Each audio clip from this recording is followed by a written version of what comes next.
Okay, guys. Hey, what we're going to work on today is I've got a PowerPoint up, as you can see. I'm going to go through some information with you guys on OPEC, which is kind of looking at the way that groups can form within an economy.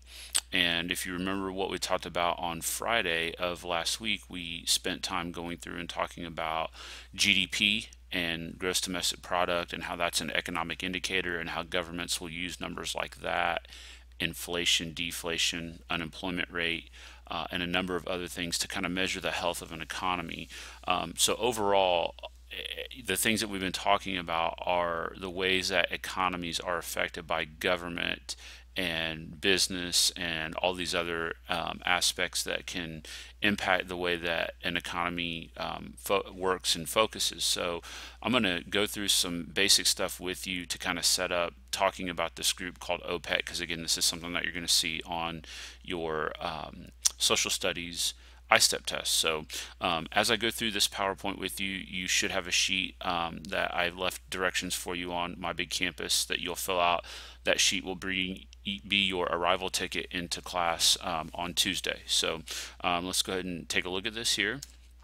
So the first thing that we have to talk about are the different types of economies that exist in the world. We haven't talked a whole lot about this on Monday, or on Friday, I should say.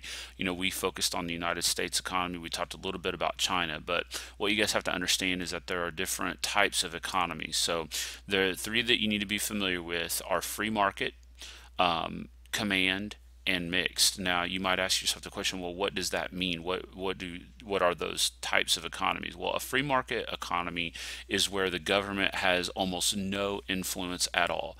They don't regulate businesses. They don't tell them what they can and cannot do. You know, here in the United States, our government, I don't want to use the word interferes, but they regulate. That's a word, you know, that you guys should probably be familiar with. When you regulate something, you watch over it and you make sure that things happen a certain way. So our federal government does some regulation.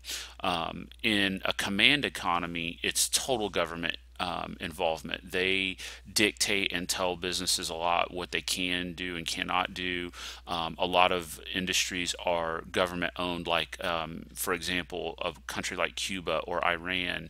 The media there is government controlled. Newspapers are owned by the federal government.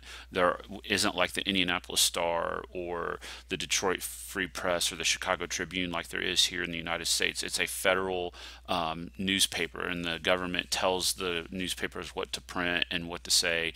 Likewise, in other businesses, they tell, you know, certain company, you can only produce so much of this product, or you can only produce this type of product, and you have to sell it at this price. So command economies are where the government absolutely has their hand in regulating the business. And then you have something called a mixed economy, which is actually what the United States is. We do have government interference. We do have government regulation on various different industries in our economy. But we also have an element of free market where companies are still allowed to be able to do the things that they want to do. If a company wants to enter the market freely, they can. If they want to exit the market, they can. There are industries where, you know, companies can choose what they want to produce and what price they want to produce it at, so they have flexibility there. Okay, today I want to focus on command economies. What are their characteristics and traits, terminologies, and examples? We already talked a little bit about that up there at the top. So in a command economy, some of the traits: the government, as I mentioned, plays a major role in all economic activity. They set up the number of companies in an industry, so they control whether or not a company can even exist. You know, take for example, you know, like in the grocery business. Here we have Meijer, Walmart, Kroger, Marsh. There's a lot of what we call competition, where you have choice as a consumer where you want to do your grocery shopping at. In a command economy, that does not exist. The government says, okay, this is going to be the one place that our people can go to buy their groceries. And again, they set the prices, they set the products that are carried, they tell the company all of those things. They also manipulate the currency, as you can see there. What I mean by that is they can control the power of how much the money is worth. We talked a little bit about that at the end of class on Friday. They set what are called quotas. Okay, if you don't know what a quota is, it basically is again the amount of product that a company can sell or produce, and they also set it at the price. So that's why I read over here the concept of supply and demand. When you supply a lot of product to the marketplace, it typically will drive the price of that product down. And you think about that in your real world example. If you go and you can buy a product basically anywhere you want, it's going to be pretty cheap because there would be no reason for anyone to have to go out of their way to find it. But if something was really rare, if something was really hard to get to, then typically it's going to be a little bit more expensive because people are going to have to go out of their way. They're going to feel like they can pay a little bit more. So when governments tell businesses what they can and cannot sell, how much they can sell it for, they're setting quotas. They control the means of production, meaning that the government controls the labor and the natural resources. If you look at a country like China, which is a command economy, the government supplies a lot of labor. They tell people what businesses they have to work for. They basically push you in the direction of where you're going to work in your life. So you take tests early on in your life and you're kind of pushed into a direction. They also control the natural resources. So they control the land where a lot of like sugar or other natural minerals and materials that you might need to make your product would exist. They control that, so then they get to tell you what it is that you're going to do. Oftentimes in these countries there's a lot of corruption and poverty. So if you look at countries, oftentimes we call these lesser developed countries. They used to be called third world countries, but these are places where the government makes all the money, they keep all the money, and then they spread it back out to the people. Here in the United States, if your business is successful, you get that money. If your business fails, then you owe that money if you go into debt. In a lot of these countries, the government tells you what you can and cannot do. Usually they do not trade freely with other nations as well. There's a term down there called embargo. When you set a trade embargo against someone, if you read that Iran article in Current Events, you saw that.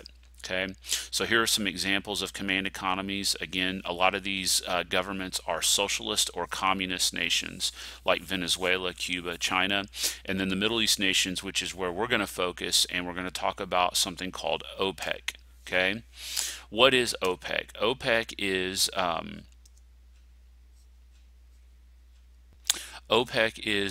the Organization of Petroleum Exporting Countries. So this is a group of countries that are net exporters of petroleum, of oil. We talked about that on Friday. So they're net exporters. They export more than they bring in.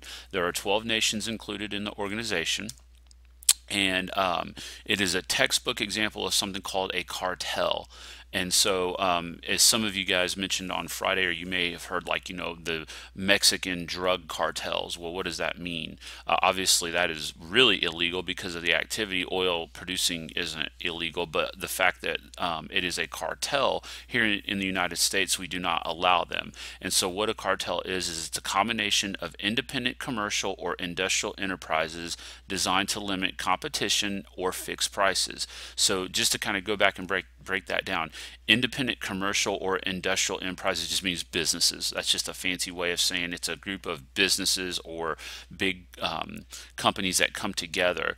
And what they do is when you get a big company that comes together, they've got a lot of power and they can dictate and set what prices are going to be, and they can limit other companies from entering into the marketplace to be able to compete. And governments oftentimes, again, will help control that. Cartels engage in an activity called collusion. Okay, and then again you might say, well, what is collusion? Collusion is the process of forming a secret agreement or cooperation, especially for an illegal or deceitful purpose. So you think about, we're going to work on an in-class activity where you can see how this is going to work, but this is where people will kind of backstab. They'll go around and promise something to one group and then do something different. That's what collusion is. Okay. If it's illegal, why is OPEC allowed to exist? Okay, well, let's look at its roots. OPEC came into history in the early 1960s. There was a lot of political unrest in the Middle East. Arab nations were at war with Israel, and many Middle Eastern countries in OPEC do not get along. They don't like each other. They saw this as a way, though, of getting back at the United States because we are a pro-Israel supporter. And so by being able to form this cartel and take part in collusion, they saw this as a way to be able to get back at the United States. So even though these countries don't get along necessarily, that the 12 that are in OPEC, they one common bond was strong enough to bring them together. So this led to what they created called the Arab Oil Embargo of 1973. Basically, they refused to trade oil with Western countries, especially the United States. And then this led to some severe gas shortages in the United States. If you've ever heard of the term ration, when you ration something, you basically like cut it down, the use of it, so that you don't run out of it. In the United States in the 70s, mid 70s, we rationed our gas, and you were only allowed to get gas at certain times, certain days of the week. You had to get tickets to be able to go to the gas station and then be able to get your gas. And then OPEC has played a key role in oil and gas prices ever since then. The actual mission of OPEC, this is directly from their website. I'll let you guys kind of read through this. I'm not going to go over it a lot. Basically, again, a lot of the member countries that are in here, their goal is, to bring stabilization to the markets. So they feel like, because of the influence that they have, they're able to stabilize the market. They're able to bring oil prices into check. That if any of these countries on their own were being able to do whatever they want, any of the 12 that are in OPEC, if they were able to just do whatever they want, produce as much oil as they want, ask whatever price they want, that there would be no stability in the price of a gallon or a barrel of oil, and that would cause a lot of economic unrest. So in conclusion, as I said, tomorrow we're going to participate in an exercise that will demonstrate the impact a cartel has on supply and demand. So we'll spend just a few more minutes in class going over the concept of supply and demand. I mentioned it a little bit when I talked about the flood of the market with supply. If a company floods the marketplace with supply, what does that do to the price of something? We'll also talk about the demand side of that as well. Okay, so there again, I leave you with that, the law of supply and demand. You can kind of look through that on your own, but be prepared to talk about that tomorrow. Okay, and like I said, we'll work on that in-class activity. Hopefully you're able to get your worksheet filled out, bring that to class with you on Tuesday. That will be your entrance ticket to be able to participate in the classroom activity.